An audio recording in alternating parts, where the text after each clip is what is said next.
India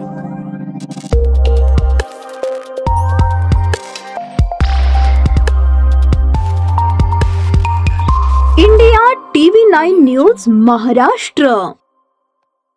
मतदार याद्यांमधील घोळ पुढे आल्यानंतर विरोधक चांगलेच आक्रमक झाले आहेत।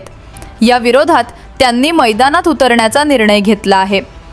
या पार्श्वभूमीवर 1 नोव्हेंबर रोजी मुंबईत महामोर्चाचं आयोजन करण्यात आल्याची माहिती आज पत्रकार परिषदेत देण्यात आली आहे।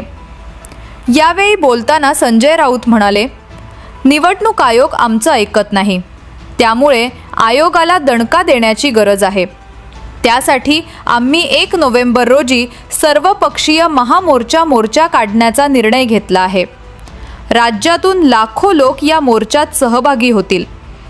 पुढे ते म्हणाले की या मोर्चाद्वारे मतदारांची ताकद आयोगाला दाखवली जाईल। मोर्चाचे नेतृत्व शरद पवार, उद्धव ठाकरे, राज ठाकरे, काँग्रेसचे ज्येष्ठ नेते, महाविकास आघाडीचे नेते करतील। देशाच्या लोकशाहीसाठी महत्त्वाचा मोर्चा असेल। दिल्लीप्रमाणेच मुंबईतही मोर्चा निघेल।